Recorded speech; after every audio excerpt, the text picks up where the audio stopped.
Um, so after the chat, guys, thanks heaps. Like, that was gold. It was pretty much everything that we had in mind. Obviously, it was just so in depth. You saw the chat going crazy. Alex, when you were chatting, people like raising their hands and just there was shit going everywhere. But like, definitely it hit a nerve as far as what we're talking about. Maybe just put it over to you guys. How do you guys think that went? And yeah, just general feedback.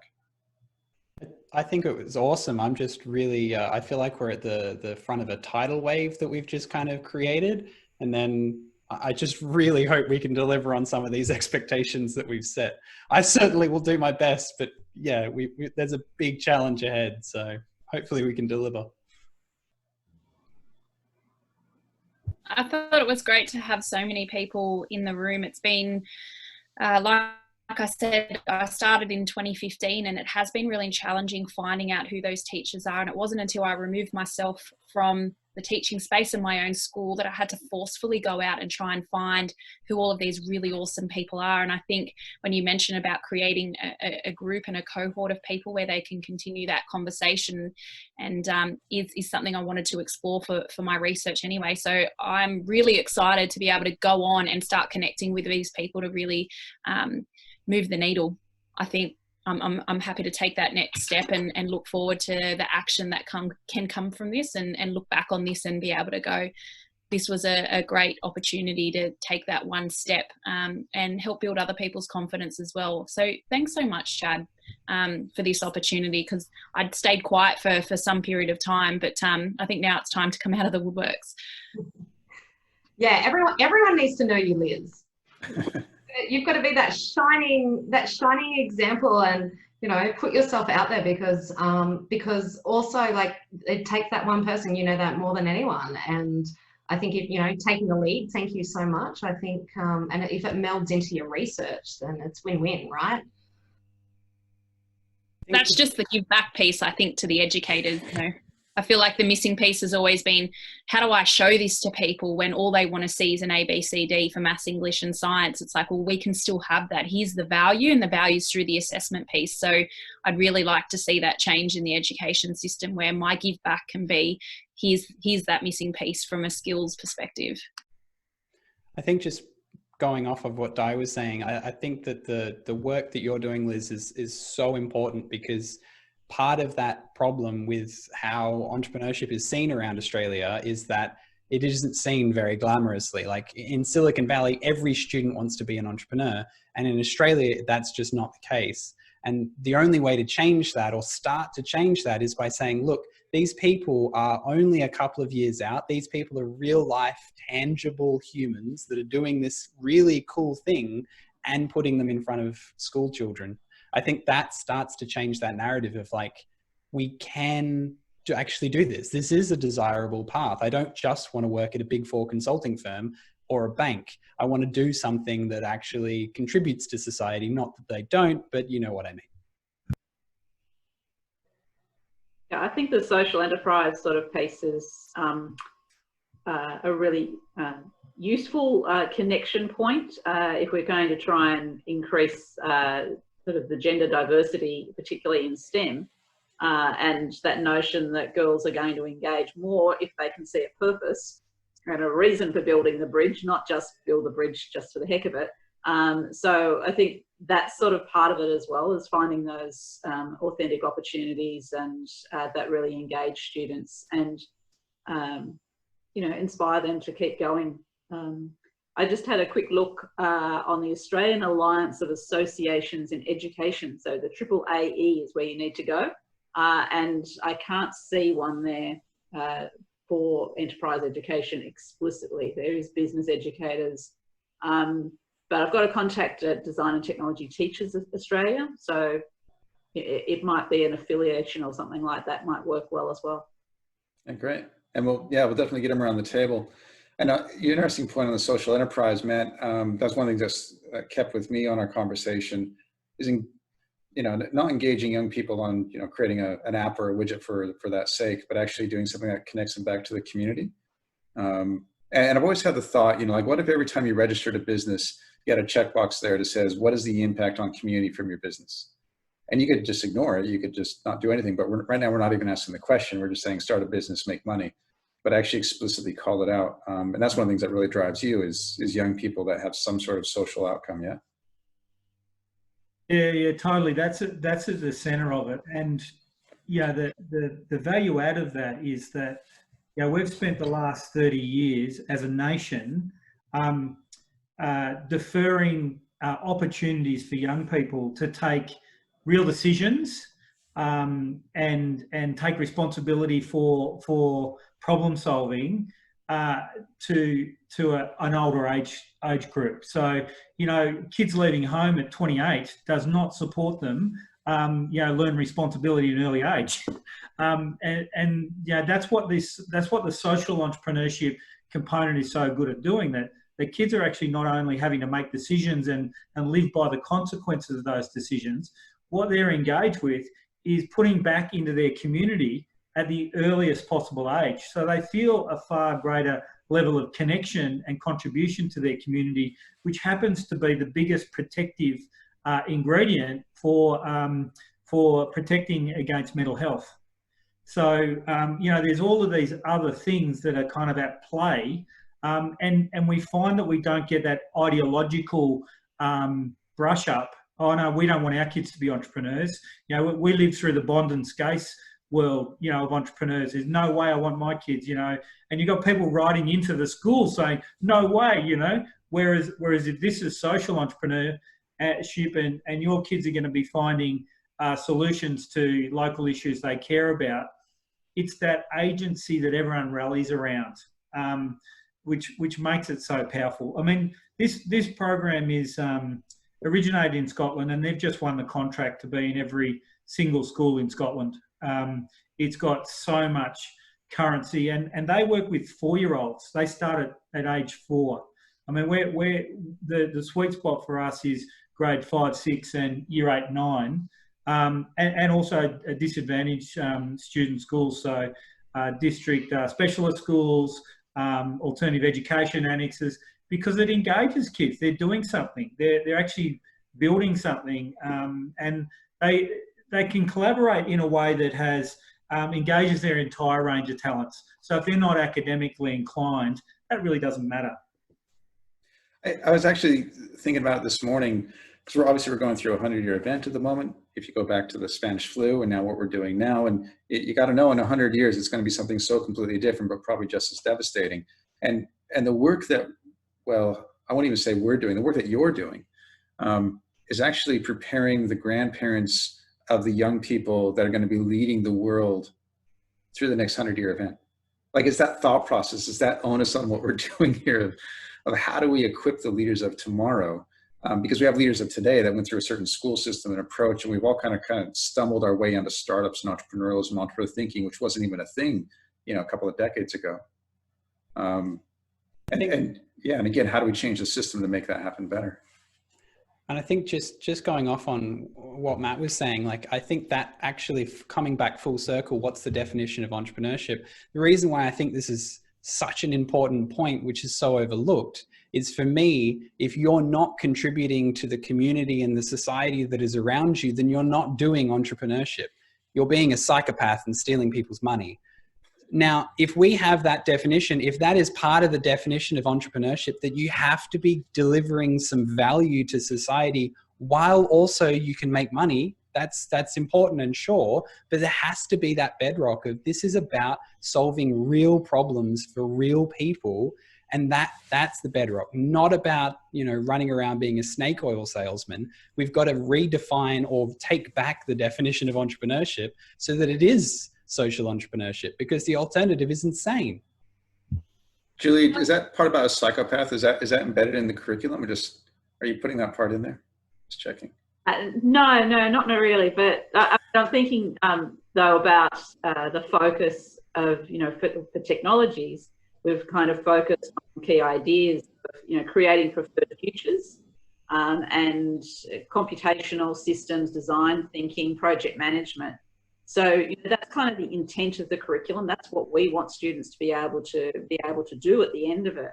And when we developed the curriculum, we had strange questions like, well, whose preferred future? And I was like, well, the students' preferred future, of course. You know, they need to think about what's possible, what's probable, preferred, and when they design their solutions, that's what they're taking into account. So it's an interesting space, and the next phase that we're going into with the Australian curriculum in terms of refinement, that we will be looking probably at concepts and looking at that more broadly across the curriculum. So, you know, that's kind of a watch space. We have to be directed to do that work yet, but yeah, it'll be an interesting space. Can you imagine a future where we don't understand the concept of social enterprise, where it's just an enterprise? And somebody reminded me the other day of remember back those days when we were all doing internet startups? You know, when the internet was such a thing. What are you doing? I'm doing an internet startup, or I'm doing a social enterprise. And ideally, it'd be great in 50 years. We're like, aren't all enterprises social? I've got a slightly contrarian view that I just want to put forward at the risk of being slapped in the face. Surely yeah, not. me. But to me, social entrepreneurship is a context. It's a context. It's contextual. So entrepreneurship is the key concept. And you can have social entrepreneurship where the majority of the value creation is for a social outcome. You can have a corporate entrepreneurial context where the vast majority of the outcome from the entrepreneurial activity is for corporate ends. You can have environmental entrepreneurship. You can have family enterprise entrepreneurship. It's contextual, and I would say that that I think the social license to operate these days almost mandates a social orientation, right?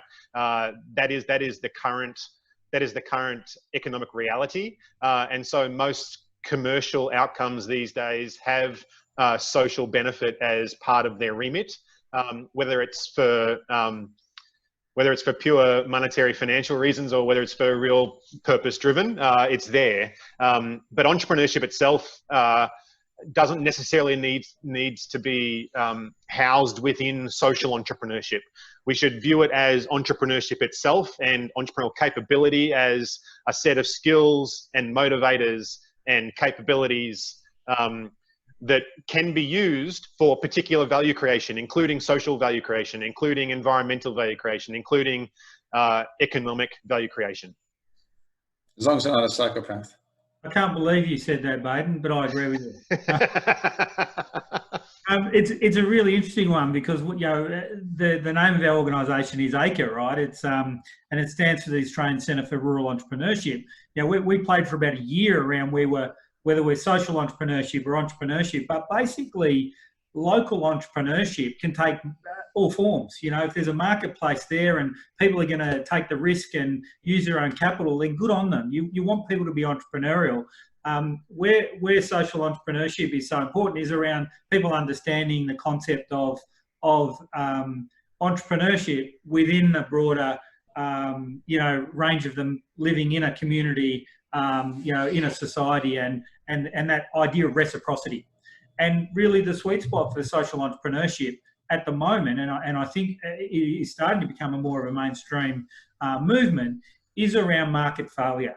And when we've got massive market failure, that's massive opportunity.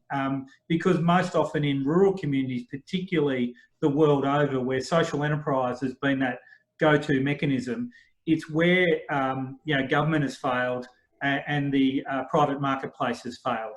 And so communities come in to operate a business sustainably because there's a valued need in that product or service that they stood to lose. So yeah, I agree with you. And it just raised the point, and we see a few people still hanging around the chat kind of echoing some of the sentiments of one of the things we talked about early on as far as a definitional piece, right? So if we're having the conversation and you know, fairly alignment, but still in the market, when you hear these terms banter around, you know, entrepreneur, social entrepreneur, business owner, enterprise, just having a bit of a lexicon, a bit of a baseline perhaps might help support the craft. And if I could keep banging on for a moment longer. Please. I think in the absence of there being that sort of embedded curriculum piece, the best we can do, and we're all doing it, I've heard that in everyone, is it's having that sort of cultural DNA built into the places that we influence. because once you've got cultural DNA, then it's much easier for people to kind of support the idea of curriculum embedding. And I'll just give you a quick example.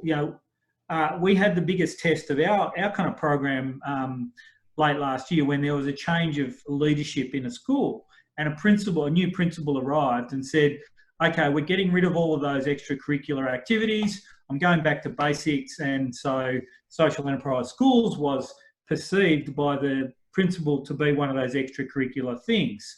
Unbeknownst to her, the parents and citizens group said, no, that is central to what our kids do. And that's what I mean by the cultural DNA.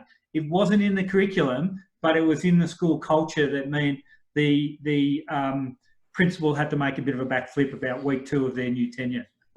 But that's when you know you've got something to build on and work on.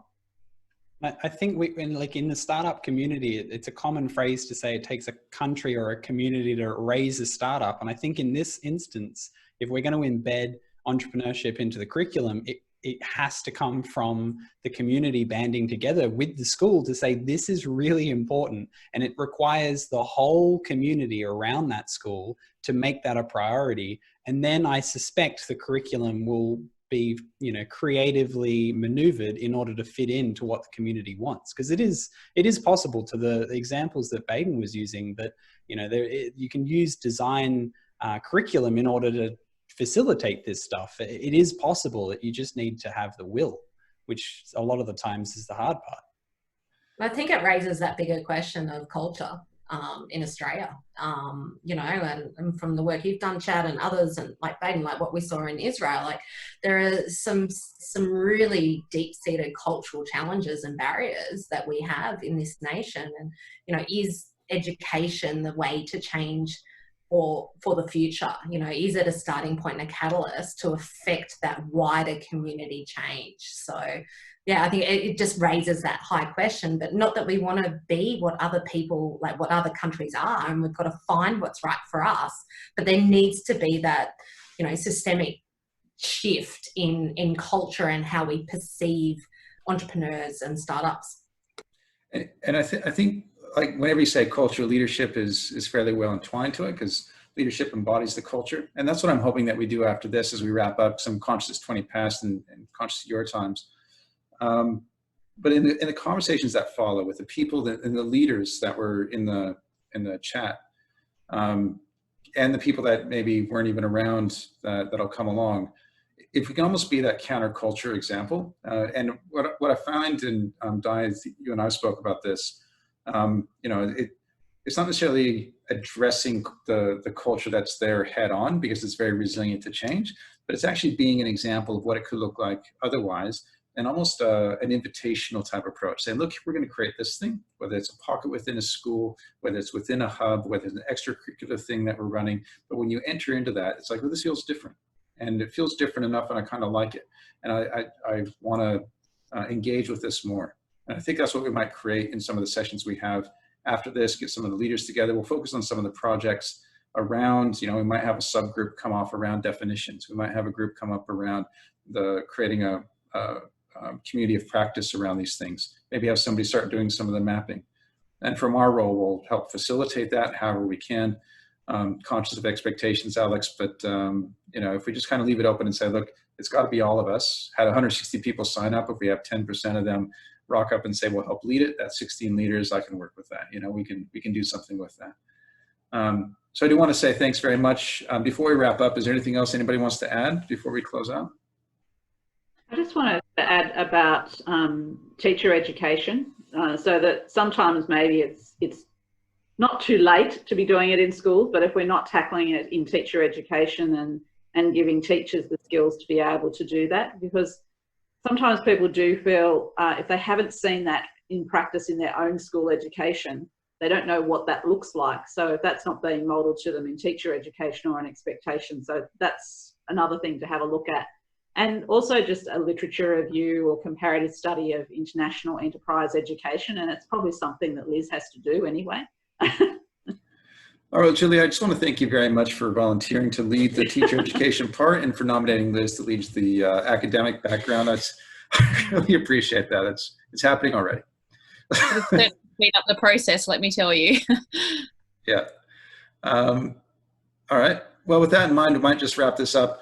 Again, thank you very much, everybody. We'll send out some emails, invitations, and we'll coordinate a bit of time, maybe in about 2 weeks to reconvene and see what we can do. Thanks so much, Chad. Thanks, guys. It was so lovely to meet you. Thanks, guys. So good to see all your smiling faces. Thanks, everyone.